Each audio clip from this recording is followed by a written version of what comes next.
ರಾಮ ರಾವಣರ ಯುದ್ಧ ಮುಗಿದಿತ್ತು. ಅಯೋಧ್ಯೆಯಲ್ಲಿ ರಾಮನ ಪಟ್ಟಾಭಿಷೇಕನೂ ಆಗಿತ್ತು. ಅದು ರಾಮರಾಜ್ಯ, ರಾಮನ ಆಳ್ವಿಕೆ ಶುರುವಾಗಿತ್ತು. ಅವತ್ತೊಂದಿನ ರಾಮನ ಆಸ್ಥಾನಕ್ಕೆ ಅಗಸ್ತ್ಯ ಮಹರ್ಷಿಗಳು ಬಂದರು.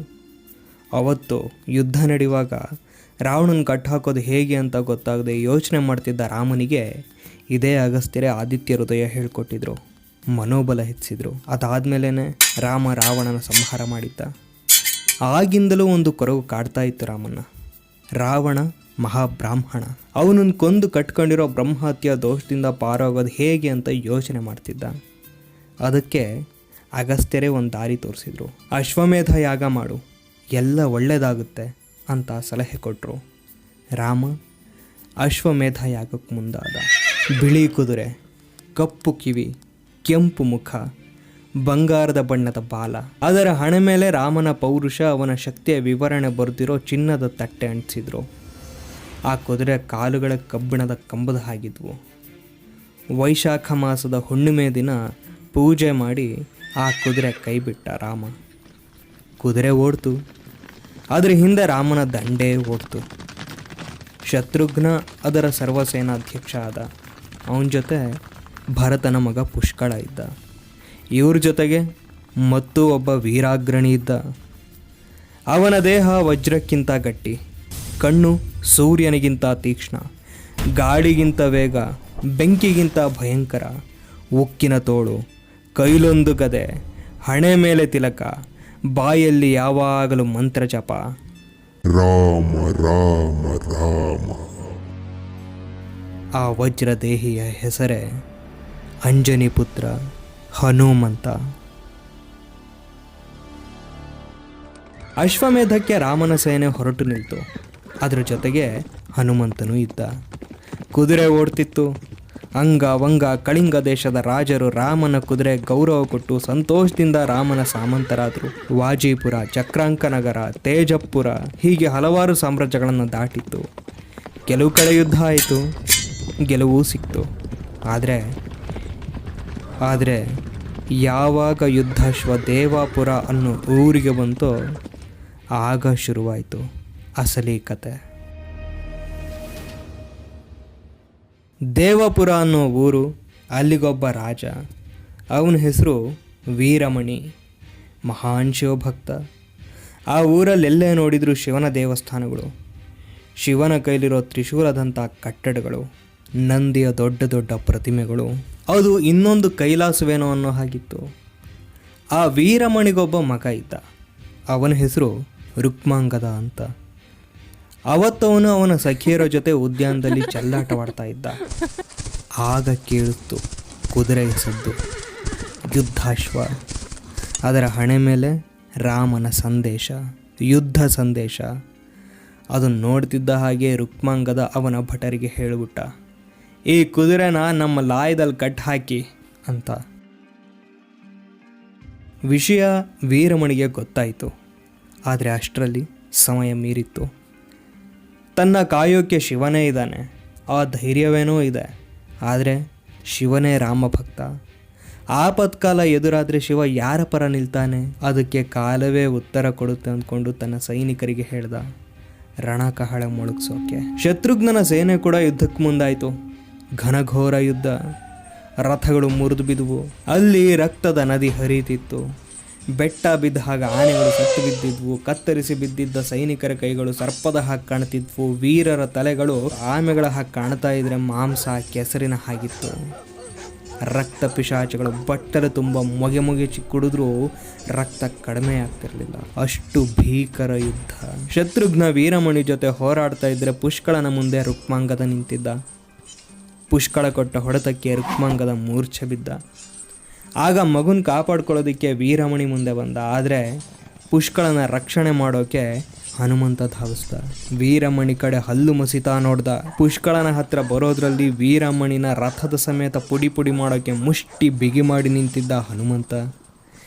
ಇನ್ನೇನು ಹೊಡೆದು ಬಿಸಾಕಬೇಕು ಅಷ್ಟರಲ್ಲಿ ನಿಲ್ಲು ಹನುಮ ಅಂತ ಕೂಗಿದ್ದ ಪುಷ್ಕಳ. ವೀರಮಣಿ ನನ್ನ ಎದುರಾಳಿ, ನಾನೇ ಅವನ ವಿರುದ್ಧ ಹೋರಾಡ್ತೀನಿ. ನಾನು ಚಿಕ್ಕೋನು ಅಂತ ನನ್ನ ಬಗ್ಗೆ ಯೋಚನೆ ಮಾಡಬೇಡ. ವೀರಮಣಿ ಶಿವಭಕ್ತನಾದರೆ ಶಿವ ರಾಮನ ಭಕ್ತ. ಆ ರಾಮರಕ್ಷೆ ನನಗಿದೆ. ನೀನು ನನ್ನ ಬಗ್ಗೆ ಯೋಚನೆ ಮಾಡಬೇಡ, ನಿನ್ನ ಯುದ್ಧ ನೀನು ಮಾಡು ಅಂತ ವಿನಯವಾಗಿ ಆದರೆ ದೃಢವಾಗಿ ಹೇಳ್ದ ಪುಷ್ಕಳ. ಆ ಮಾತು ಕೇಳಿ ಹನುಮಂತ ಹೆಮ್ಮೆಯಿಂದ ದೂರ ಸರಿದ. ಆ ಚಿಕ್ಕ ಹುಡುಗನ ಮಾತು ಕೇಳಿ ವೀರಮಣಿಗೂ ಪುಷ್ಕಳನ ಮೇಲೆ ಪ್ರೀತಿ ಬಂತು. ಮನಸ್ಸಲ್ಲೇ ಶಹಬ್ಬಾಸ್ ಅಂದ್ಕೊಂಡ. ಆದರೆ ಯುದ್ಧದಲ್ಲಿ ಯಾವ ರಿಯಾಯಿತಿನೂ ಕೊಡಲಿಲ್ಲ. ಪುಷ್ಕಳ 1 ಬಾಣ ಬಿಟ್ಟರೆ ವೀರಮಣಿ 3 ಬಾಣ ಬಿಡ್ತಿದ್ದ. ಅವನ 3 ಬಾಣಕ್ಕೆ ಇವನ 10 ಬಾಣ, ಇವನ 10 ಬಾಣಕ್ಕೆ ಅವನ 100 ಬಾಣ. ಯುದ್ಧ ತೀವ್ರವಾಯಿತು. ವೀರಮಣಿ ಮುಂದೆ ಪುಷ್ಕಳ ಸೋಲೋ ಹಂತಕ್ಕೆ ಬಂದ. ಕಡೆ ಪ್ರಯತ್ನ ಅನ್ನೋ ಹಾಗೆ 3 ಬಾಣ ಕೈಗೆತ್ಕೊಂಡ ಪುಷ್ಕಳ ಮನಸ್ಸಲ್ಲಿ ರಾಮನ ಧ್ಯಾನ ಮಾಡ್ದ.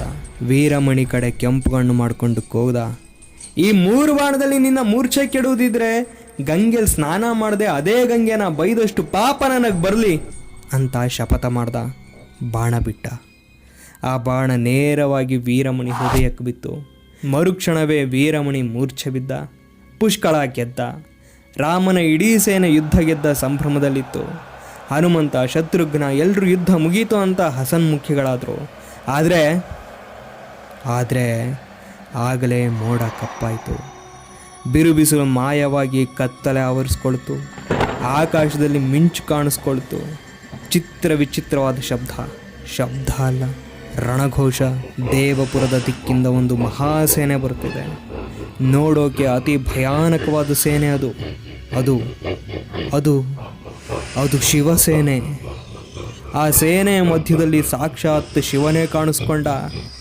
ಮೈ ತುಂಬ ಬುಸುಗುಡ್ತಾ ಇರೋ ಹಾವುಗಳು, ತಲೆ ಮೇಲಿರೋ ಚಂದ್ರನನ್ನೇ ಕರಗಿಸೋ ಹಾಗೆ ಕಾದ ಕಬ್ಬಿಡದಂಥ ಕಣ್ಣು, ರೋಷ, ಆವೇಶ, ಕೈಲಿ ಅಜಗ ಅನ್ನೋ ಬಿಲ್ಲು, ಹೆಗಲ ಮೇಲೆ ಮಹಾ ಅಸ್ತ್ರಗಳಿರೋ ಬತ್ತಳಿಕೆ.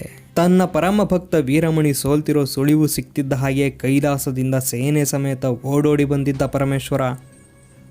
ಹನುಮಂತನ ಮೇಲೆ ನಂದಿಕೇಶ್ವರ, ಸುಮದನ ಮೇಲೆ ಚಂಡ, ಕುಶಧ್ವಜನ ಮೇಲೆ ಪ್ರಚಂಡ, ಸುಬಾಹು ಮೇಲೆ ಭೃಂಗಿ ಯುದ್ಧಕ್ಕೆ ಹೊರಟರು. ಶಿವನ ಅಂಶವೇ ಆಗಿದ್ದ ವೀರಭದ್ರ ಪುಷ್ಕಳನ ವಿರುದ್ಧ ಹೊಡೆದಾಟಕ್ಕೆ ನಿಂತ.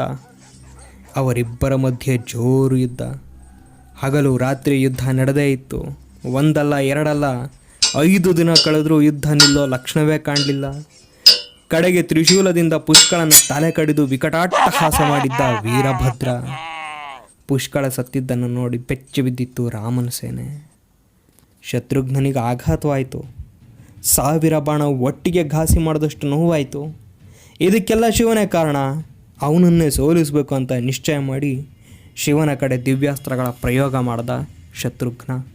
ಆ ಕಡೆ ಪ್ರಳಯಕಾರಿ ಪರಮೇಶ್ವರ, ಈ ಕಡೆ ಸೂರ್ಯವಂಶದ ಕೀರ್ತಿ ತಿಲಕ ಅಯೋಧ್ಯಾಧಿಪತಿ ಶ್ರೀರಾಮನ ತಮ್ಮ ಶತ್ರುಘ್ನ. ಈ ಇಬ್ಬರ ಮಧ್ಯೆ ಯುದ್ಧದಲ್ಲಿ ಯಾರು ಗೆಲ್ತಾರೆ? ಈ ಪ್ರಶ್ನೆಗೆ 11 ದಿನ ಕಳೆದರೂ ಉತ್ತರ ಸಿಗಲಿಲ್ಲ.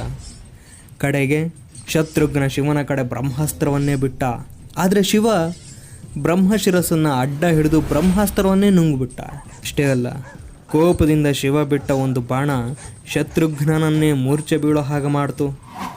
ಯುದ್ಧಾಶ್ವದ ಸೇನಾಧಿಪತಿಯೇ ಮೂರ್ಛೆ ಬಿದ್ದುದನ್ನು ನೋಡಿ ರಾಮನ ಸೇನೆ ಮತ್ತಷ್ಟು ಕಂಗಾಲಾಯಿತು. ಯುದ್ಧ ಸೋಲೋ ಭೀತಿ ಎದುರಾಯಿತು.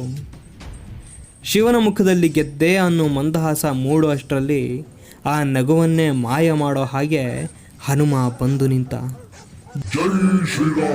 ಅಂತ ಹೇಳ್ತಾ ಸೋಲಿನ ಭೀತಿ, ಸಾವಿನ ಭೀತಿಲಿದ್ದ ರಾಮಸೇನೆಗೆ ಧೈರ್ಯ ತುಂಬಿದ್ದ. ಶಿವನ ಕಡೆ ನೋಡ್ತಾ, ಪರಮೇಶ್ವರ, ನೀನು ಧರ್ಮದ ವಿರುದ್ಧ ನಿಂತಿದ್ದೀಯ. ಎಲ್ಲ ಋಷಿಮುನಿಗಳು ನೀನು ರಾಮನ ಭಕ್ತ ಅಂತ ಹೇಳ್ತಿದ್ರು.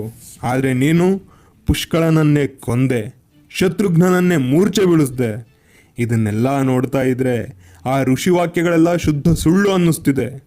ನೀನೇ ತಾನೇ ಜಗತ್ಪ್ರಳಯಕಾರಿ, ನೀನೇ ತಾನೇ ಲಯಕಾರಕ, ನೀನೇ ತಾನೇ ಎಲ್ಲರನ್ನು ಸಂಹಾರ ಮಾಡೋನು. ಇವತ್ತು ನಾನು ನಿನ್ನ ಸಂಹಾರ ಮಾಡ್ತೀನಿ ಅಂತ ಹೇಳ್ತಾ ವಿರಾಟ ರೂಪ ಧರಿಸ್ದ.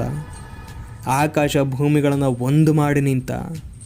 ಶಿವನ ರಥನ ಒಂದೇ ಹೊಡೆತಕ್ಕೆ ಪುಡಿ ಪುಡಿ ಮಾಡ್ದ. ಶಿವ ಯುದ್ಧ ಸನ್ನದ್ಧನಾಗೋದ್ರಲ್ಲಿ ನಂದಿಕೇಶ್ವರನೇ ಬಂದು ಶಿವನನ್ನು ತನ್ನ ಮೇಲೆ ಕೂರಿಸ್ಕೊಂಡ. ಯುದ್ಧ ಶುರುವಾಯಿತು. ಶಿವ ಹನುಮ ಯುದ್ಧ. ಹನುಮಂತ ಸಾಲ ವೃಕ್ಷಗಳನ್ನು ಎಸ್ದ. ಶಿವ ತ್ರಿಶೂಲ ಎಸ್ದ. ಹನುಮಂತ ದೊಡ್ಡದೊಂದು ಮರ ಎಸ್ದ. ಆ ಮರ ಬಿದ್ದ ಹೊಡೆತಕ್ಕೆ ಶಿವನ ಮೈ ಮೇಲಿದ್ದ ಹಾವುಗಳು ಬುಸ್ಕುಟ್ಟಿದ್ವು. ಶಿವ ತನ್ನ ಶಕ್ತಿಯಾಯುಧನ ಹನುಮನ ಕಡೆ ಬಿಟ್ಟ.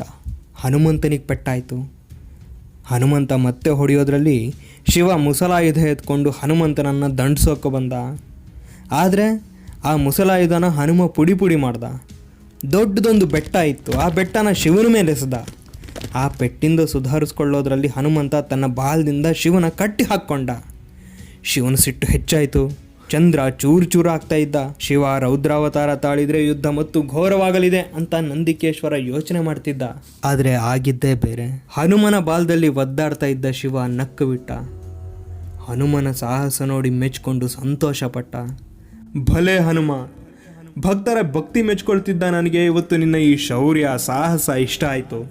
ಕೇಳು, ಅದೇನು ವರ ಬೇಕೋ ಕೇಳು ಅಂತ ಹೇಳ್ದ. ಹನುಮಂತ ತನ್ನ ಕೋಪವನ್ನೆಲ್ಲ ಒಂದೇ ಕ್ಷಣದಲ್ಲಿ ಮರೆತು ಬಿಟ್ಟ. ಶಿವನ ಮುಂದೆ ವಿನೀತನಾಗಿ ನಿಂತ.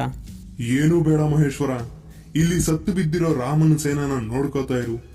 ಯಾವ ಭೂತ ಪ್ರೇತ ಪಿಶಾಚಿ ಬೇತಾಳಗಳು ಇವ್ರನ್ನ ಹೊತ್ಕೊಂಡು ಹೋಗದಾಗ ಕಾಯ್ತಾ ಇರು. ಪುಷ್ಕಳ ಶತ್ರುಘ್ನ ಇವ್ರನ್ನ ನೋಡ್ಕೋತಿರು. ನಾನು ಹೋಗಿ ದ್ರೋಣ ಪರ್ವತ ಹೊತ್ಕೊಂಡು ಬರ್ತೀನಿ. ಅದ್ರಲ್ಲಿರೋ ದಿವ್ಯ ಔಷಧಿಗಳು ಸತ್ತವರನ್ನು ಬದುಕಿಸುತ್ತೆ, ನೋಡ್ಕೋತಿರು ಅಂತ ಹೇಳಿ ಆಕಾಶಕ್ಕೆ ಹಾರ್ದ. ಯುದ್ಧ ಮಾಡೋಕ್ಕೆ ಬಂದಿದ್ದ ಶಿವಗಣ ಆ ರಣ ಸ್ಮಶಾನವನ್ನು ಕಾಯೋಕೆ ನಿಲ್ತು. ಎಷ್ಟೋ ಹೊತ್ತಾದಮೇಲೆ ಗರುಡ ಪಕ್ಷಿ ಹಾರಿ ಬಂದ ಹಾಗೆ ಹನುಮಂತ ಬಂದ. ಕೈಯಲ್ಲಿ ದ್ರೋಣ ಪರ್ವತ ಇತ್ತು. ಅದರಲ್ಲಿರೋ ದಿವ್ಯೌಷಧಗಳನ್ನು ತನ್ನ ಬಂಟರ ಕೈ ಕೊಟ್ಟು ಏನು ಮಾಡಬೇಕು ಅಂತ ಹೇಳ್ದ. ಸತ್ತವರೆಲ್ಲ ಮತ್ತೆ ಬದುಕಿದ್ರು. ಅಲ್ಲಿಗೆ ಯುದ್ಧ ಮುಗಿಬೇಕಿತ್ತು, ಆದರೆ ಹಾಗಾಗಲಿಲ್ಲ. ಪುಷ್ಕಳ ಶತ್ರುಘ್ನ ಇಬ್ಬರು ಎಚ್ಚರಗೊಳ್ತಿದ್ದ ಹಾಗೆ ವೀರಮಣಿ ವಿರುದ್ಧ ಕಾಳೆಗಕ್ಕು ಧುಮುಕಿದ್ರು. ವೀರಮಣಿ ರಕ್ಷಣೆಗೆ ಮತ್ತೆ ಶಿವ ಶಸ್ತ್ರಾಸ್ತ್ರ ಹಿಡಿದ. ಈ ಸಲ ಮತ್ತೆ ಶಿವಗಣಕ್ಕೆ ವಿಜಯ ಒಲಿಯೋ ಸೂಚನೆ ಸಿಕ್ತು. ಶತ್ರುಘ್ನನಿಗೆ ಸೋಲು ಖಚಿತ ಅನ್ನೋದು ಮನವರಿಕೆ ಆಗ್ತಾ ಬಂತು. ಇನ್ನೂ ತನ್ನ ಕೈಲಿ ಏನೂ ಇಲ್ಲ ಅನ್ನೋ ಹಂತಕ್ಕೆ ಬಂದಿದ್ದ ಶತ್ರುಘ್ನ ರಣಮಂಡಲದ ಮಧ್ಯದಲ್ಲಿ ನಿಂತು ಮನಸ್ಸಲ್ಲೇ ಮಾತಾಡ್ದ. ಅಣ್ಣ ರಾಮ, ನಿನ್ನ ಹೆಸರು ಹೇಳ್ಕೊಂಡೆ ಅದೆಷ್ಟೋ ಜನ ದುಃಖ ಸಾಗರ ದಾಟಿದ್ದಾರೆ. ಆದರೆ ನಿನಗೋಸ್ಕರವೇ ರಣಾಂಗಣದಲ್ಲಿರೋ ಈ ಜನರ ದುಃಖ ದೂರ ಹಾಕ್ಸು ಅಣ್ಣ. ನನ್ನ ಕೈ ಮೀರಿ ಹೋಗಿರೋ ಯುದ್ಧವನ್ನು ನೀನೇ ಗೆಲ್ಲಿಸ್ಕೊಡು ಅಂತ ಕೇಳ್ಕೊಂಡ. ಆಗ ಇನ್ನೊಂದು ಅಚ್ಚರಿ ಎದುರಾಯಿತು. ಕವಿದಿದ್ದ ಕಾರ್ಮೋಡ ದೂರವಾಯಿತು. ನೀಲಾಕಾಶ ಕಾಣಿಸ್ಕೊಳ್ತು. ಬಂಗಾರದ ಬಣ್ಣದಲ್ಲಿ ಸೂರ್ಯ ಮಿನುಗುದ.